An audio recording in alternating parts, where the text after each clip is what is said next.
Minnesota Governor Tim Pawlenty would like one day to raise his right hand and take the oath of office as President of the United States to preserve, protect, and defend the Constitution of the United States. But right now, he says he might consider opposing national health care reform by ignoring the Constitution of the United States. Our fourth story tonight, Pawlenty hops on the Texas bandwagon of not knowing the first thing about the 10th Amendment. In a town hall conference call last night, Pawlenty was asked about using the 10th Amendment to prevent Washington from imposing unfunded mandates on the states as part of health care reform. Pawlenty latched on to the amendment, which is a favorite of the right, because it says, in effect, powers not granted to the federal government go to the states and the people.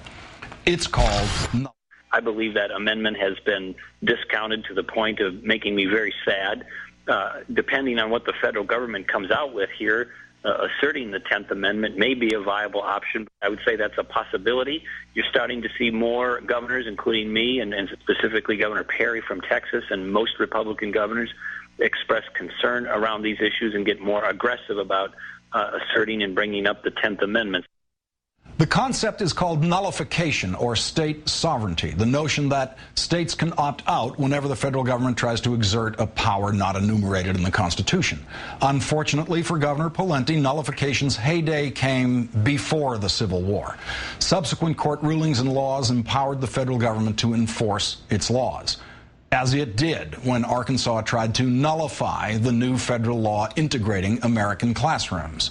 Since the election of a black president, dozens of states, primarily red states, have flirted with sovereignty, some actually passing legislation declaring sovereignty on what they consider state issues.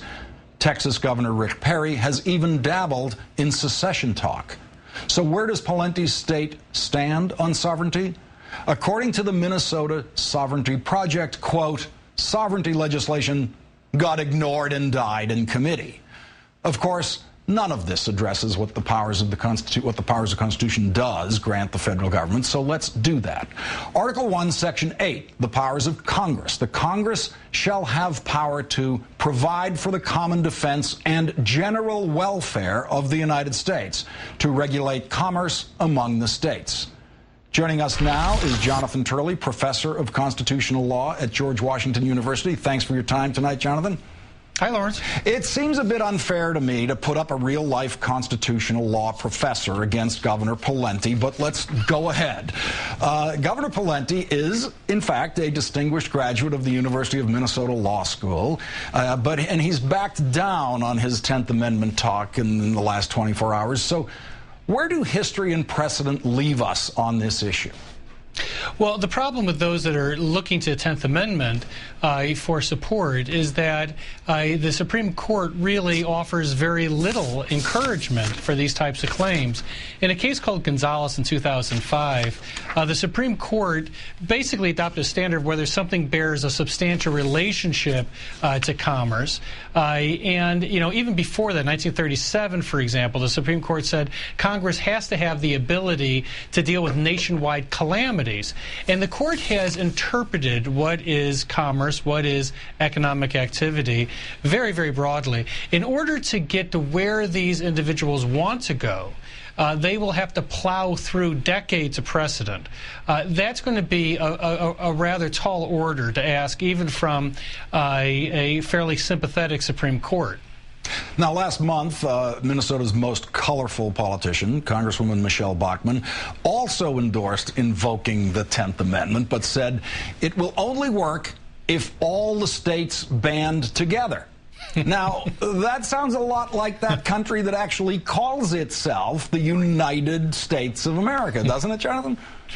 Well, you know, the interesting aspect of that is that many judges believe that the greatest protection for states' rights is political, that there are some justices in that group that say that, you know, President Obama cannot force this upon the nation. It's going to take a majority of both houses.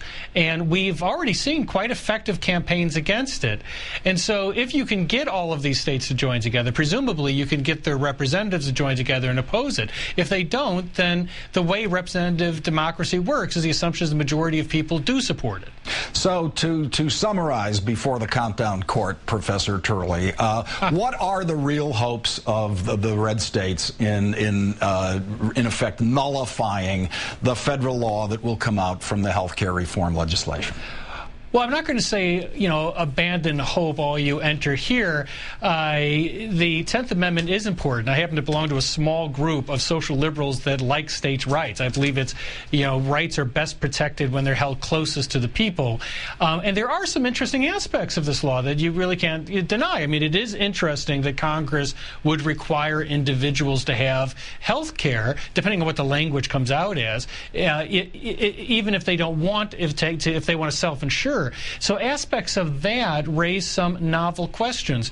But against it is this huge weight of history where the Supreme Court has said that there are markets out there that Congress needs to be able to regulate. One of the largest markets is the healthcare market, and it's affecting other markets. It's affecting the nation as a whole. And I think most judges will view it that way, that there's really no way to regulate this market unless you intervene in this fashion. And so the odds are stacked heavily against them in terms of success.